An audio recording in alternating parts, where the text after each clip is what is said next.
Yes, sir. So, welcome to ENT student. We are discussing the basic principles of the external approach. Yes.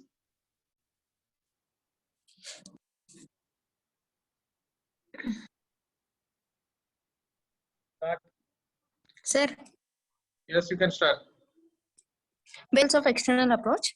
External rhinoplasty lends itself well to a philosophy of conservation of the structural support of the nose by the full exposure of the underlying structures and allowing open access for the corrective surgical maneuvers.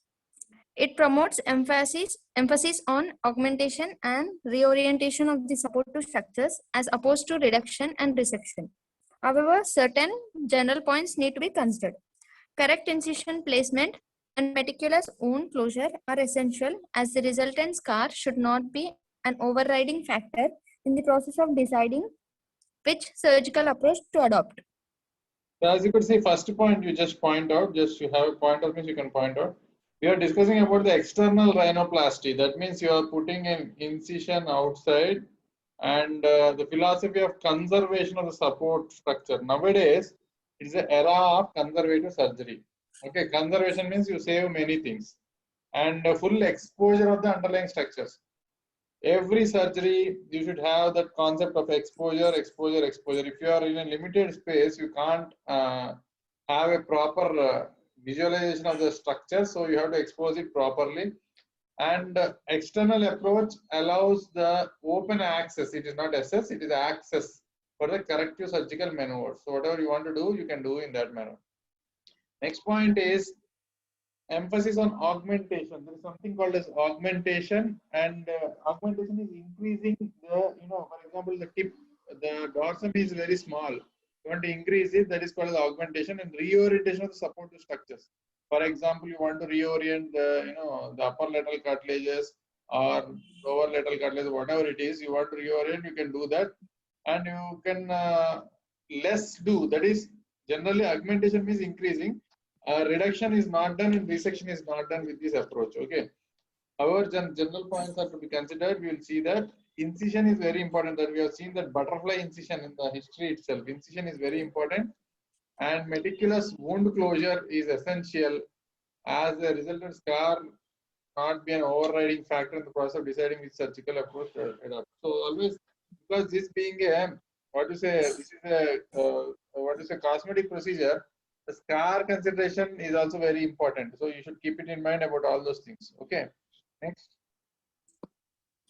The basic premise is that of mid-columella incision connecting to the bilateral marginal incisions.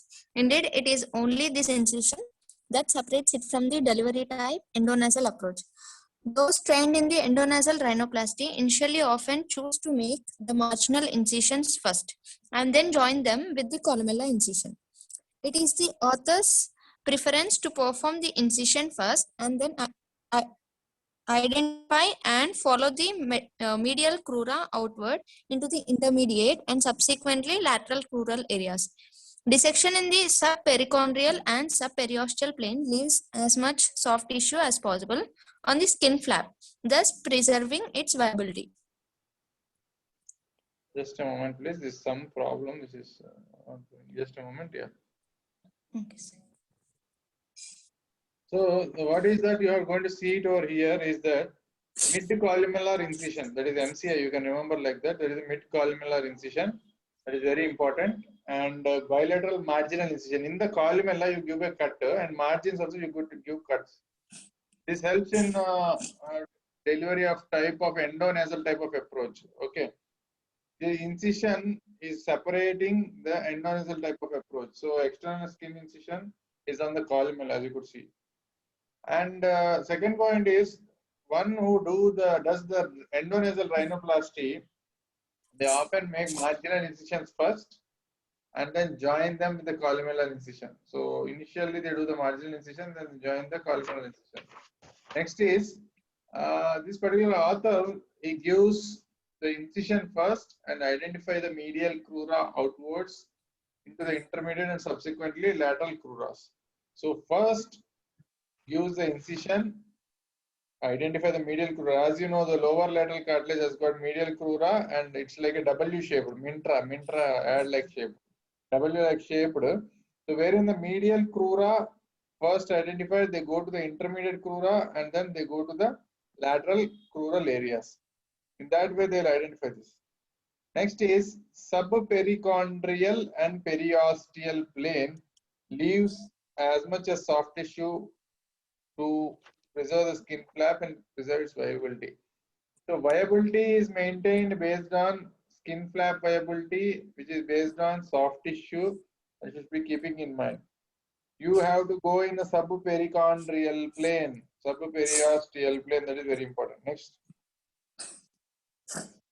In this way, the lower and the upper lateral cartilages together with the bony dorsum can be exposed to the nasofrontal angle in their undisturbed positions. Division of the medial intercrural tissue offers access to the caudal septum and premaxillary spine, but it should be left intact if exposure is not indicated, as this intercrural attachment is one of the support mechanisms for the nasal tip. By dividing the upper laterals from the quadrilateral cartilage, the whole of the septum is accessible from the cephalic as well as the caudal aspect, allowing treatment of the nasal valve problems, dorsal septum deviations, and septal perforation repair. Okay, as you could see here, the lower and upper lateral cartilages along with the bony dorsum can be exposed to the nasofrontal angle. What is nasofrontal angle? Wherever you keep your, your spectacles, wherever the center part of the spectacle lies, that is a nasofrontal angle. There are undisturbed position. What does it do? Because of this incision, upper and lower lateral cartilage and bony dorsum are exposed. Next point is, second point, intercrural tissue offers access to the caudal septum. So intercrura means that is in between the two crusts, that is medial crust and medial crust. There is a mintra. You can remember that mintra. Is it an M-shaped mintra? The center of the M, you can cut, you can divide it into, and you can go to the caudal septum, and you can go to the premaxillary spine, and you can go to the extent that it should be left intact if exposure is not indicated as this intercrural attachment, because in mintra you see that M, that in the middle of the M is the attachment of the nasal tip, as you could see that attachment of the nasal tip. So you should be carefully keeping in mind about that issue. Next point is, by dividing the upper laterals on the quadrilateral cartilage, I told you the upper lateral cartilages are going to latch the nasal bones and also the quadrilateral cartilage. They're going to catch it like a wicket keeper. Is it or not? So they're going to hang like that, like a monkey on the tree. Okay. The whole of the septum is accessible from the cephalic as well as caudal aspect. So you could see that the septum will be from the cephalic end as well as the caudal end. It allows the treatment of valve problems. So what is the way that you have to repair the valve problems? Number one, upper lateral cartilage and quadrilateral cartilage are separated. So upper lateral cartilage and septal cartilage are separated. That is number one. Number two, here is the dorsal septal deviations and septal perforation repair. So three aspects can be corrected by separating the quadrilateral cartilage and the upper lateral cartilage. Of course, nasal valve is formed by the inferior, lower lateral cartilages and inferior turbinate, etc., etc. Okay, that should be kept in mind. But for correction, you can do this one. Okay, I hope you are able to understand what I am saying. Yes or no? Hello. Incisions are not used. The valve area is preserved, and the important major tip support mechanism of the scroll area is not disrupted. It is, however, important to appreciate that while the major tip support mechanisms are respected in the external approach, the disruption of the skin soft tissue envelope from the lower lateral cartilages and the division of the medial intercrural ligamentous fibrous tissue may lead to the loss of some of the minor tip support mechanisms, and therefore some tip ptosis should be anticipated in all cases. So first point, when we take that, intercartilaginous incisions are not used. So intercartilaginous incision means what? In between the upper lateral cartilages and lower lateral cartilages. If you are cutting at that point, the valve area, everybody should know about the valve area. What is the valve area?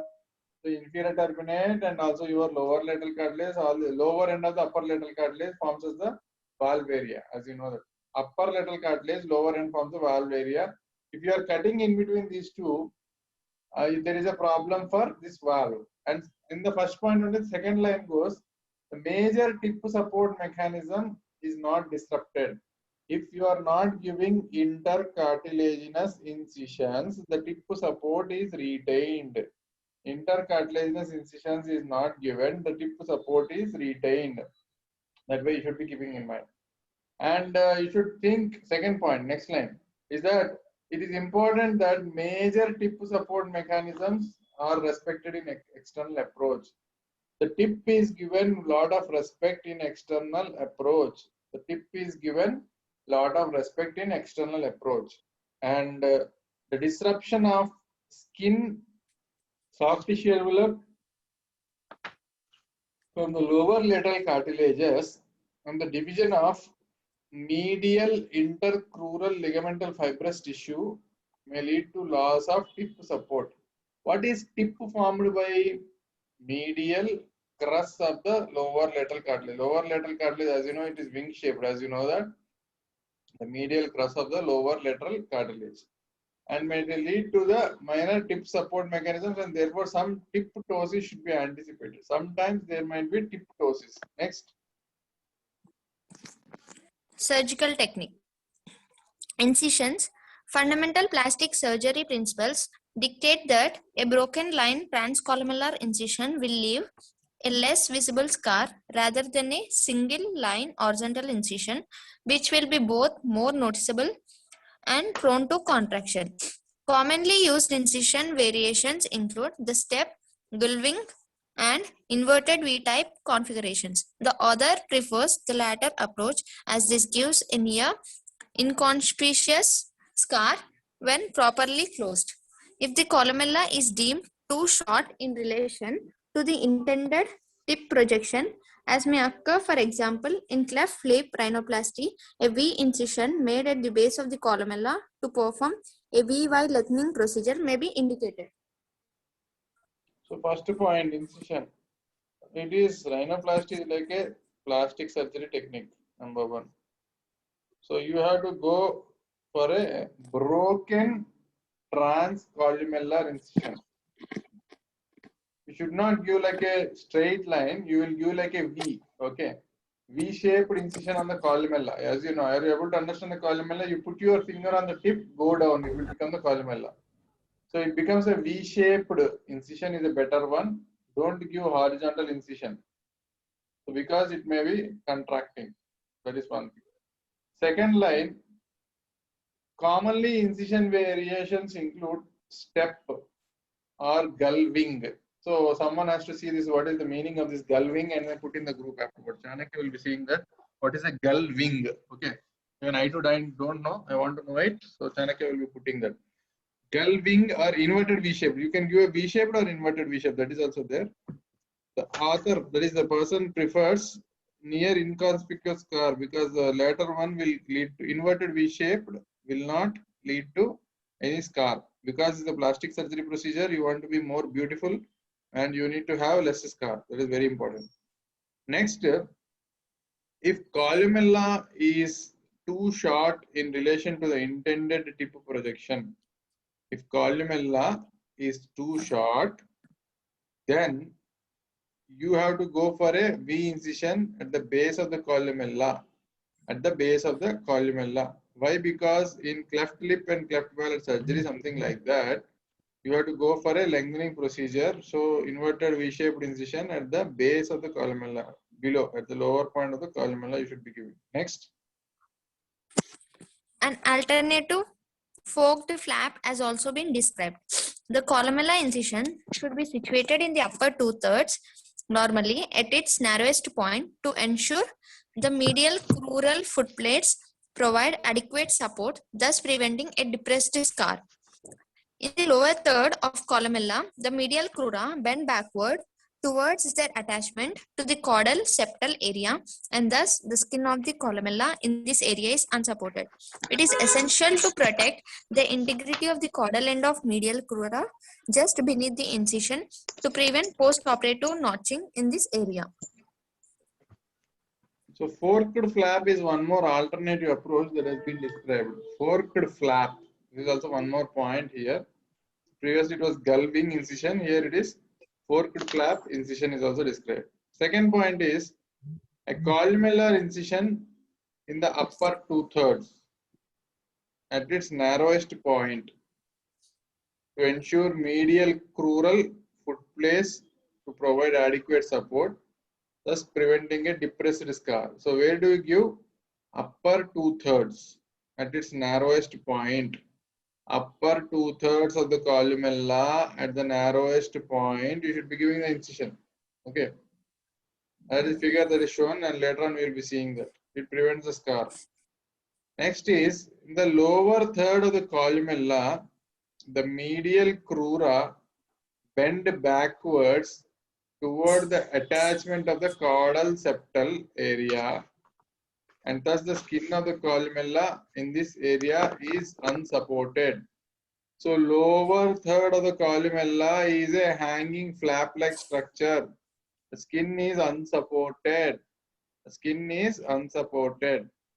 So in this situation, fourth point, it is essential to protect the integrity of the caudal end of the medial crura just beneath the incision to prevent the post-operative notching in this area. So this is all about the rhinoplasty that you should be knowing. So junction of upper 2/3 and lower 1/3, you should be giving the incision. It can be a V-shaped or inverted V-shaped, because the medial crura will not be having any support in the lower 1/3. So they will be going towards the head end. Okay. So medial crura will not be there. You should be supplying the support to that lower 1/3 also. Next. This may be done by initially making only a very superficial columellar incision, cutting just through the skin. The vertical columellar parts of the marginal incision are then placed 1.5 to 2 mm inside the vestibule and joined by careful undermining of the columellar skin with sharp dissecting scissors. These blades of the scissors can then be used as a guard upon which the columellar incision is completed. The midline aspects of the medial crura are now identified with the sharp dissection, and this is used to extend the incision upward towards the intermediate crural region. So next what you are going to do is, it is done. How it is done? So upper 2/3 and lower 1/3 of the columella, you will be giving the incision, number 1 point. Number 2, it is done by making only very superficial columellar incision, only through the skin. And the vertical columellar parts of the marginal incisions are placed 2 mm inside the vestibule. So you will be putting an inverted V-shaped incision at the junction of upper 2/3 and lower 1/3, and you go inside. So if you are at the level of columella, put your fingers in between the fingers. In between the fingers, you put your columella. You go deeper, and you have to go careful undermining of the columellar skin with the sharp dissecting scissors. Sharp dissecting scissors. Next point is, the blades of the scissors can be used as a guard upon which the columellar incision is completed. So you can put the scissors, lift the columella up, and then you can complete the incision there.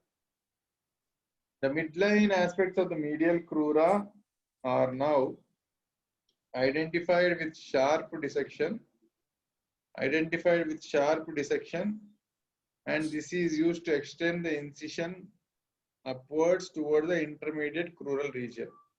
So medial crura midline is identified, and then extend the incision towards the intermediate crura. So once again, the mintra, M. In the center of the M, you will be starting, you will be going towards the intermediate crura, and then thus completing the incision. Next.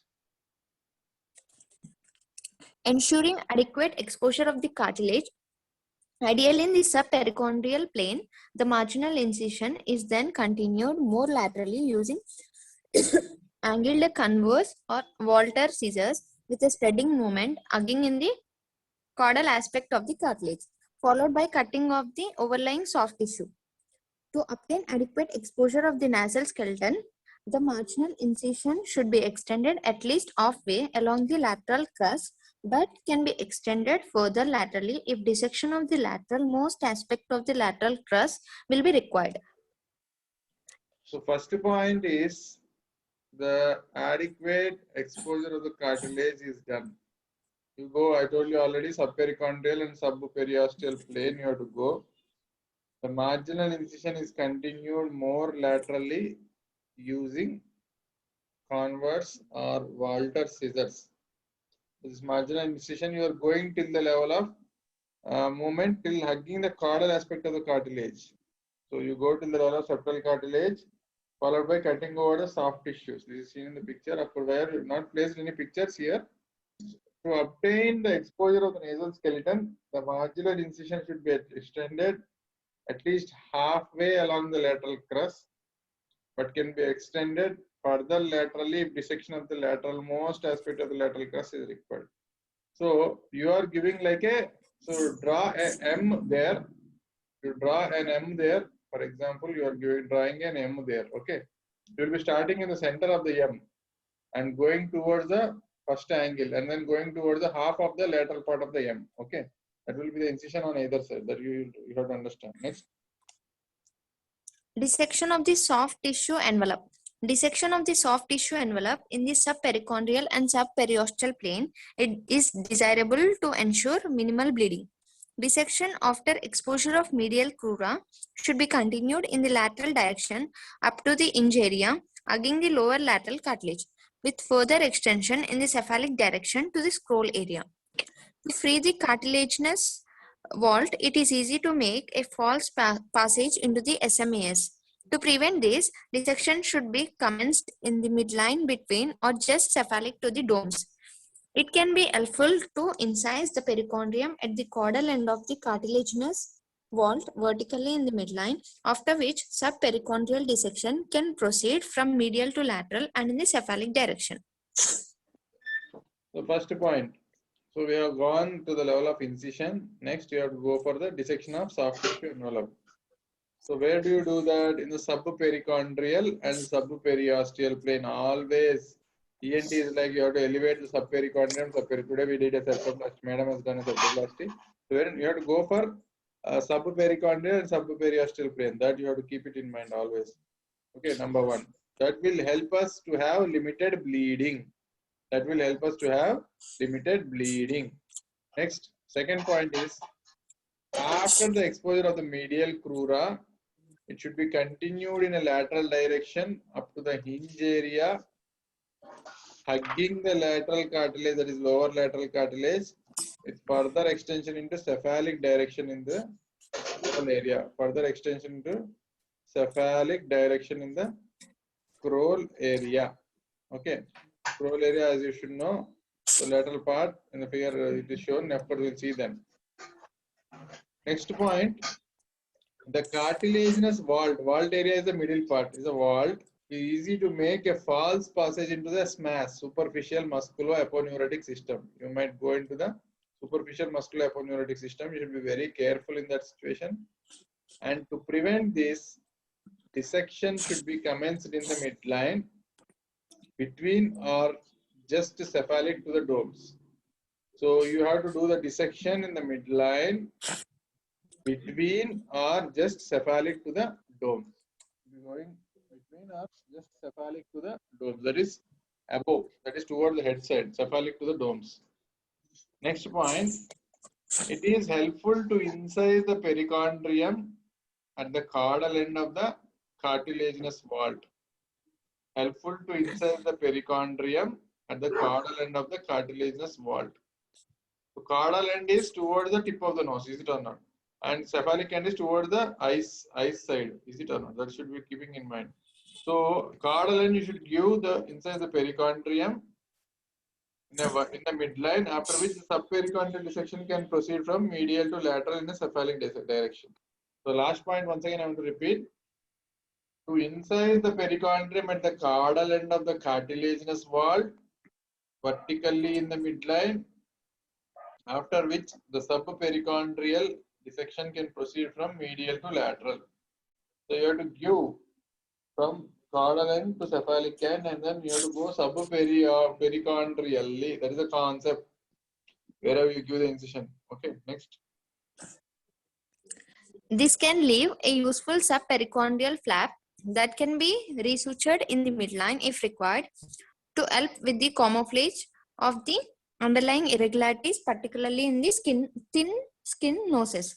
Conversely, a thick supratip soft tissue envelope can be thinned at a later stage if required, although this is done very conservatively to prevent compromise of the vascular supply to the overlying skin. A potential complication of the external approach is prolonged supratip edema and occasionally a soft tissue polybeak as a result of dissection in the wrong plane, disturbing the integrity of the transverse nasal muscle. Dissection of the soft tissue of the bony pyramid in the subperiosteal plane starts with an incision made 2 to 3 mm parallel to and above the caudal end of both nasal bones. So first point, a subperichondrial flap is always obtained if you go in a subperichondrial plane. It can be resutured in the midline and it can help in camouflaging of underlying irregularities, especially thin skin noses. So subperichondrial is always important. Next is a thick supratip soft tissue envelope can be thinned at a later stage if required. So thick supratip soft tissue has to be thinned, and it is done very conservatively to prevent the vascular supply compromise. So anything you do conservatively you have to do. A potential complication of external approach is a supratip edema. The supratip edema might occur, and occasionally a polybeak as a result of dissection in the wrong plane, which is disturbing the integrity of nasalis, transverse nasalis muscle. It might disturb the integrity of nasalis, transverse nasalis muscle. Last point is that soft tissue dissection of the bony pyramid